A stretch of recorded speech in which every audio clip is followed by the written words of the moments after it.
नमस्कार दोस्तों, कैसे हैं आप सभी। उम्मीद करता हूं कि आप स्वस्थ होंगे, सुखी होंगे और प्रसन्न होंगे।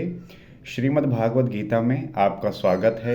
ये वो विज्ञान है, ये वो साइंस है जो हम जीवन के जो मूलभूत हमारे जीवन के जो भी भ्रम हैं, जो समस्याएं हैं, जो बेचैनी है, जो डिस्ट्रैक्शन है, और हम हमेशा किसी न किसी उलझन में पड़े रहते हैं। हमारी उलझनों का कारण क्या है, वो कहाँ से आती हैं, और जो मूल सोर्स है अगर हम उसे ही ख़त्म कर दें तो सब हमारी जो दुखों का, परेशानियों की जड़ जो काट देंगे तो कहाँ से वो पनपेंगे।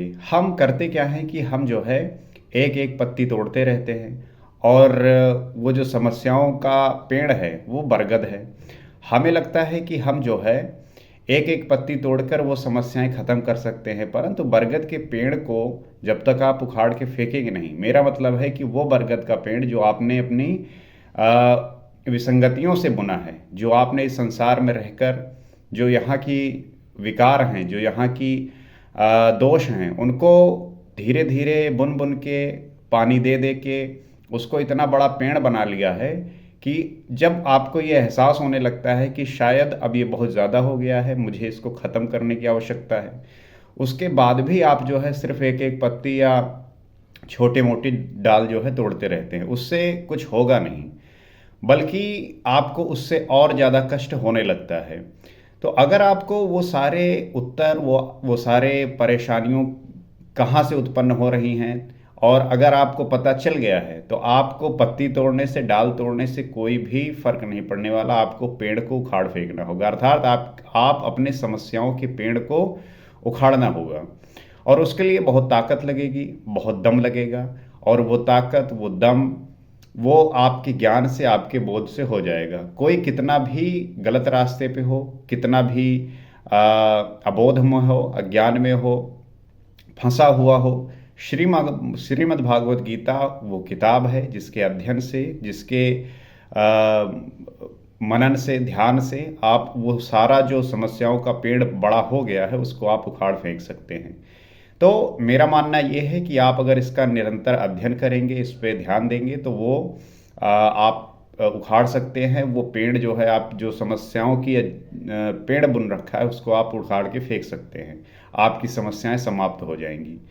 तो किस प्रकार से आप कर सकते हैं, इनमें वो सूत्र हैं जिसको हम जानकर उन सारे चीज़ों को हटा सकते हैं, निकाल सकते हैं। तो आइए समझने का प्रयास करते हैं।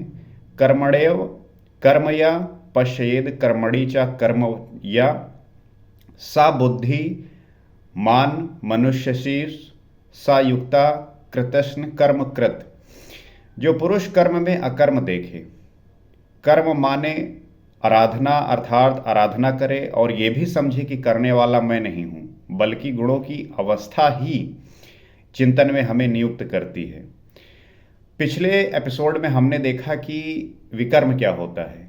अब आज हम समझेंगे कि कर्म और अकर्म जो है किस प्रकार से हम कर सकते हैं, जी सकते हैं, या क्या कौन सी अवस्था ठीक है।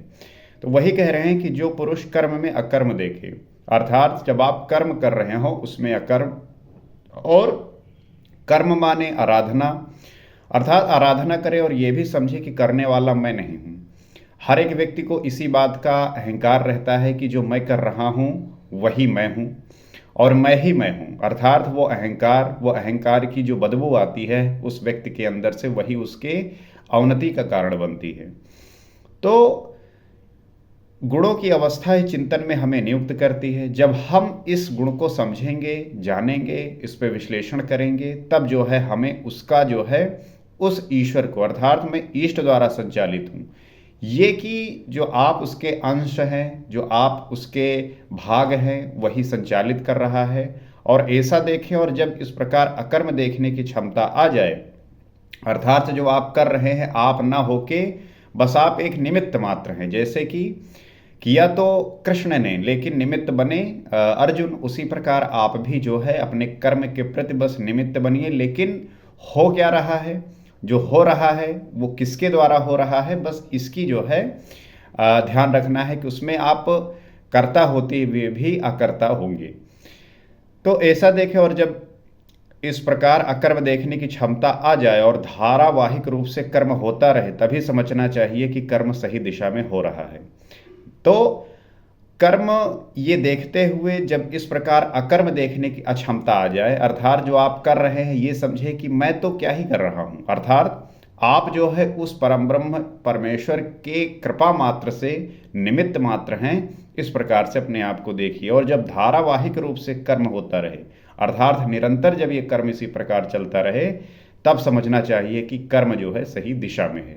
ये है कर्म जानने की एक सही स्थिति, कि वहां पे आके आप इसको देख सकते हैं दृष्टा बनते हुए। तो वही पुरुष मनुष्यों में बुद्धिमान है, मनुष्यों में योगी है, योग से युक्त बुद्धि वाला है और संपूर्ण कर्मों को करने वाला है।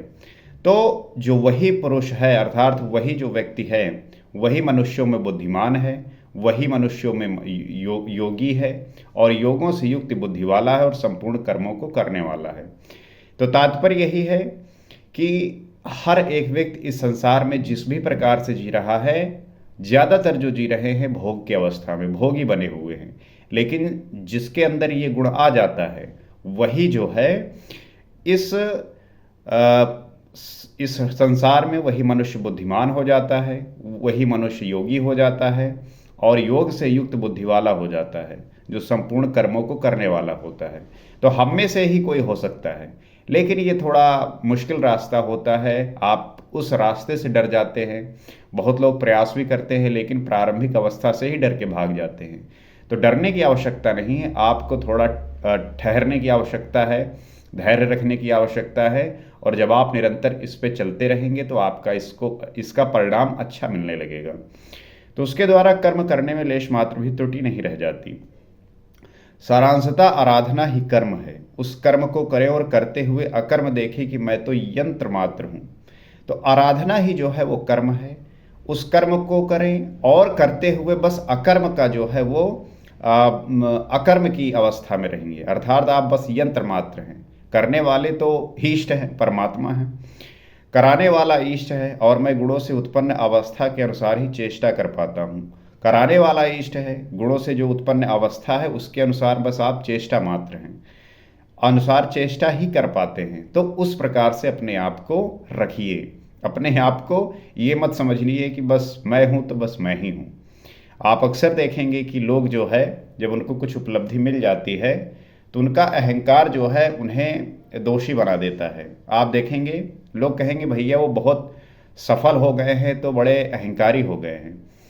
तो अहंकार का मतलब ये होता है कि जब आप अपने आप को ये कर्ता समझने लगते हैं कि मैं जो है किया, मैंने किया, यही भाव जो है आपके अहंकार का जन्म लेती है।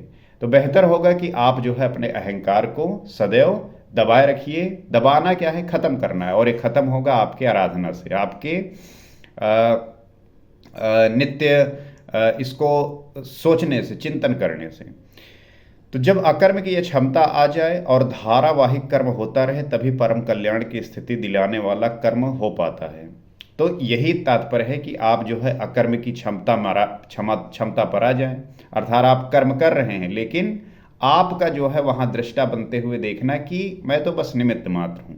जब ये क्षमता आ जाए और धारावाहिक कर्म इसी प्रकार होता रहे, तभी जो है परम कल्याण की स्थिति दिलाने वाला कर्म हो पाता है। तो ये है असली कर्म की जो है परिभाषा। आप कर्म को अगर आप समझते हो कि जो आप जीवन यापन के लिए लोक बंधन में पड़े हुए कर्म कर रहे हैं वही जो है आप उसे पूजा समझते हो, तो शायद आप इस लोक बंधन में बंधे हुए हैं और इससे आगे आप जा नहीं सकते। तो पूज्य महाराज भी कहते हैं, जैसे कि हम यथार्थ गीता के माध्यम से इसे डिटेल में समझने का प्रयास कर रहे हैं, तो उसमें कहते हैं कि जब तक इष्ट रथी ना हो जाए, रोकथाम ना करने लगे, तब तक सही मात्रा में साधना का आरंभ ही नहीं होता। अर्थात उसी प्रकार जिस प्रकार से अर्जुन जो है रथ में बैठा हुआ है और रथी जो है जैसे इष्ट बन जाए, श्री कृष्ण बन जाए और वो जो है आपके रथ को हाँकने लगे, तब समझना चाहिए कि आपका जो साधना है सही तरीके से प्रारंभ हुआ। इसके पूर्व जो कुछ भी किया जाता है कर्म में प्रवेश के प्रयास से अधिक कुछ भी नहीं है। हल का सारा भार बैलों के कंधे पर ही रहता है, फिर भी खेत की जुताई हलवाही की देन है। ठीक इसी प्रकार साधन का सारा भार साधक के ऊपर ही रहता है, किंतु वास्तविक साधक तो ईष्ट है जो उसके पीछे लगा हुआ, जो उसका मार्गदर्शन करता है। तो बस इसी बात से आप समझ लीजिए कि जैसे खेत में किसान जुताई जब करता है तो जो साधक के रूप में है वो बैल है, और हम ही उसी प्रकार हैं। बस पूरा जो भार होता है करने का वो हम पे है, लेकिन जो दिशा देगा वो किसान देगा, अर्थात वो ईष्ट देगा। तो हम जो है जब इस प्रकार से अपने साधना को निरंतर करते रहेंगे तो एक दिन जो है वो प्राप्त हो जाएगा, अर्थात किसान के भाषा में कहें तो वो खेत जो है जुताई उसकी हो जाएगी। तो इस तरीके से अपने आप को समझना है कि हम जो है वो बैल के सदृश हैं, और जो ईश्वर है वो किसान है, वो ईष्ट है जो आपको मार्गदर्शित कर रहा है, आपको मार्गदर्शन दे रहा है। जब तक ईष्ट निर्णय ना दे तब तक आप समझ ही नहीं सकेंगे कि हमसे हुआ क्या, हम प्रकृति में भटक रहे हैं या परमात्मा में। तो ईष्ट के निर्णय से ही हम इस बात को जान पाएंगे, और तब तक ही अब जो है आप समझ सकेंगे कि हमसे जो है हुआ क्या। तो हम प्रकृति में भटक रहे हैं या परमात्मा में, इसका बोध तो हम उसी के माध्यम से जान पाएंगे। इस प्रकार ईष्ट के निर्देशन में जो साधक इस आत्मिक पथ पर अग्रसर होता है, अपने को अकर्ता समझकर धारावाहिक कर्म करता है, वही बुद्धिमान है, उसकी जानकारी यथार्थ है, वही योगी है। तो जैसा बताया कि जो अकर्ता समझकर धारावाहिक कर्म करता रहता है वही बुद्धिमान है, उसी की जानकारी यथार्थ है और वही योगी है। श्री कृष्ण के अनुसार जो कुछ किया जाता है कर्म नहीं है। कर्म एक निर्धारित की हुई क्रिया है। नियतम कुरु कर्म त्वम, अर्जुन तो निर्धारित कर्म को कर। तो श्री कृष्ण यही बात कह रहे हैं कि जो कुछ किया जाता है वो कर्म नहीं है, बल्कि कर्म एक निर्धारित की हुई क्रिया है, अर्थात जिस हम नियत कर्म की बात कर रहे हैं। तो निर्धारित कर्म है क्या? तब बताया कि यज्ञार्थार्थ कर्मणो अन्यत्र लोको अयम कर्म बंधना, कि यज्ञ को कार्य रूप देना ही कर्म है। यज्ञ को कार्य रूप देना, जिस हम यज्ञ की बात किए कि जब हमारा श्वास प्रश्वास जो है निरंतर चलता रहता है, और इसमें जो आप विचारों की आहुति देते हैं, अर्थात आप अपने इस ध्यान में आते हैं, तो उस जो है यज्ञ को कार्य देना ही कर्म है। तो उसके अतिरिक्त जो कुछ किया जाता है क्या वो कर्म नहीं है? श्री कृष्ण कहते हैं अन्यत्र लोको अयम कर्म बंधना, इस यज्ञ को कार्य रूप देने के सिवाय जो कुछ किया जाता है वो इसी लोक का बंधन है, ना कि कर्म। मैंने पहले ही आपको बताया कि जो भी और कर्म किया जाता है वो इस लोक मात्र का, इस लोक का है जो है सिर्फ और सिर्फ बंधन है, बल्कि इसके सिवा कुछ भी नहीं है। तदर्थम कर्म, अर्जुन इस यज्ञ की पूर्ति के लिए भली प्रकार आचरण कर। और जब यज्ञ का स्वरूप बताया जाए तो वो शुद्ध रूप ही आराधना की एक विधि विशेष है, जो उस आराध्य देव तक पहुंचाकर उसमें विलय दिलाता है। तो इस यज्ञ की जो स्वरूप बताया गया, जो शुद्ध रूप से आराधना की विधि बताई गई, और उस आराध्य देव तक पहुंचाकर उसमें जो विलय दिलाता है वही जो है इसको पा सकता है। तो इस यज्ञ में इंद्रियों का दमन, मन का शमन, दैवी संपद का अर्जन इत्यादि बताते हुए अंत में कहा बहुत से योगी प्राण और अपान की गति का निरोध करके प्राणायाम के परायण हो जाते हैं। क्या बात है कि इस यज्ञ में जो इंद्रियों का दमन है, मन का जो शमन है और दैवी संपद का जो अर्जन है, इसे ही अंत में कहा कि बहुत से योगी प्राण और अपान की गति का निरोध करके प्राणायाम के परायण में पहुंच जाते हैं। तो इसके लिए आवश्यक यही है कि इंद्रियों का जो है दमन करना है। लेकिन आज के समय में एक भोगी का इंद्रियों का दमन करना आपको लगता है कि हो सकता है, परंतु करना कौन चाहता है? उसे तो इसी में इतना मजा आ रहा है कि उसे ये बात जब आप बताएंगे तो वो आपको बेवकूफ़ समझता है। वो कहता है कि ये सब बातें आपके अपने आध्यात्मिक होने की हैं, जिसको करना है वो करे, हम तो भोगी बन के ही जिएंगे। शायद उसको लगता है कि भोग की अवस्था ही उसके लिए संपूर्ण है, लेकिन उसको मुझे लगता है कि और जानने की आवश्यकता है। और मन का शमन, आपका मन जो भी कह रहा है वही करना, तो फिर तो ये मूर्खता हो गई और इसी में ही दोष उत्पन्न होते हैं। और दैवी संपद अर्थात आपकी जो सजाती प्रवृत्तियाँ होंगी जो सत्य के मार्ग पर ले जाएंगी, तो इसका अर्जन जो है करते हुए जो वो व्यक्ति होता है, उसका वो योगी जो है प्राण और अपान की गति का निरोध करते हुए प्राणायाम के परायण हो जाते हैं, अर्थात वो अपने सांस को पकड़ने लगते हैं, अपने प्राण को जो है समझने लगते हैं, उसकी हर एक मूवमेंट पे ध्यान देते हैं, तब जो है वो अपनी स्थिति बनाए रखते हैं। जहाँ न भीतर से संकल्प उठता है और न बाह्य वातावरण का संकल्प मन के अंदर प्रविष्ट हो पाता है, ऐसी स्थिति में चित्त का सर्वथा निरोध और निरुद्ध चित्त के भी विलय काल में वो पुरुष यान्ति ब्रह्मा सनातनम शाश्वत सनातन में प्रवेश पा जाता है। मतलब यहाँ वो अवस्था आ जाती है कि जहाँ पे भीतर से संकल्प जो उठता है और जो न बाह्य वातावरण का संकल्प मन के अंदर प्रविष्ट भी हो पाता है। आप अब इमेजिन करिए कि हम अंदर से कितने खाली होते हैं, कि हमारे अंदर विचारों का जो है विचारों के लहर जो है कूदते रहते हैं, ये कर ले, वो कर ले, ऐसा हो जाए, वैसा हो जाए, एक गाड़ी है 2 गाड़ी और हो जाए, हैं, और भैया ऐसे हैं तो भैया के साथ ऐसा हो जाए, ये कर रहे हैं तो ऐसा भी हो जाए, कहाँ से पैसे आ जाएं, किस तरीके से कर लें। मतलब हर समय आप किसी न किसी तरीके के विचारों से, आपके जो विचार हैं वो एकदम भाग रहे हैं। तो वो स्थिति में जो भीतर से संकल्प उठता है और न बाह्य वातावरण का संकल्प अंदर प्रविष्ट भी कर पाता है, अब उस मन की जो है अवस्था आप सोचिए कि वो जब चाहेगा तभी वो संकल्प उठेगा, तभी वो विचार आएंगे और बाहर से अंदर कोई जा नहीं सकता।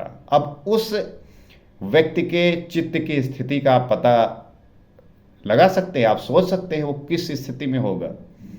तो स्थिति चित्त का सर्वथा निरोध और निरुद्ध चित्त के भी विलय काल में वो पुरुष यान्ति ब्रह्मा सनातनम शाश्वत सनातन ब्रह्मा में प्रवेश पा जाता है।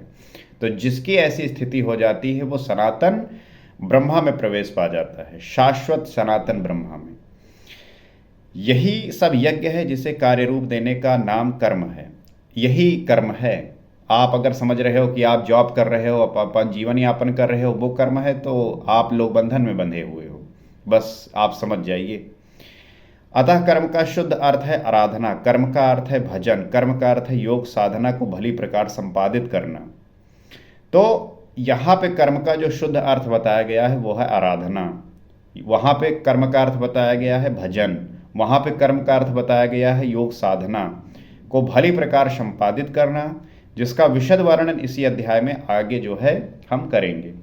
तो यहाँ कर्म और अकर्म का केवल विभाजन किया गया है, जिससे कर्म करते समय उसे सही दिशा दी जा सके और उस पर चला जा सके। तो तात्पर्य तो आप समझ गए होंगे कि किस प्रकार से हम इसे जानेंगे। और जिज्ञासा स्वाभाविक है कि कर्म करते ही रहेंगे या कभी कर्मों से छुटकारा भी मिलेगा। बात तो बहुत सटीक है और सार्थक है। तो कर्म जो है हम निरंतर करते ही रहेंगे या कभी इससे छुटकारा भी मिलेगा, तो इस पे जो है श्री कृष्ण बताते हैं। इसकी बात हम अगले एपिसोड में करेंगे। आज जो हमने सीखा कि कर्म और अकर्म में किस प्रकार से भेद है और कर्म जो है कैसे करना है, तो इसी का जो है बोध है। अगर आप ये समझ गए तो चीज़ें आपके लिए आसान हो जाएंगी। और मेरी यही उम्मीद है कि आप जो है चीज़ों को समझकर इसको अपने जीवन में अप्लाई करेंगे, आप अपने जीवन में स्वभाव में लेके आएंगे। और जिस दिन आपने इसको स्वभाव में लाए, आपका जीवन परिवर्तित होने लगेगा, आपका जीवन आनंद के चरम अवस्था पे पहुंचने लगेगा, परम आनंद की अवस्था में आप आ जाएंगे। इसी उम्मीद के साथ कि आपको ये वीडियो अच्छा लगा होगा और आप इससे कुछ सीख पाएंगे। और आप भी जो है कुछ शेयर करिए, कमेंट करिए, बताइए, ताकि हम एक दूसरे के विचारों से सहमत होते हुए इस देश का, इस विश्व का और हर एक व्यक्ति के अंदर जो भी दोष हैं उनको निकाल कर उनमें अच्छे गुण भरकर इस विश्व को कल्याण के मार्ग पर ले जा सके। इसी उम्मीद के साथ अगले एपिसोड में आपसे फिर मिलते हैं। नमस्कार।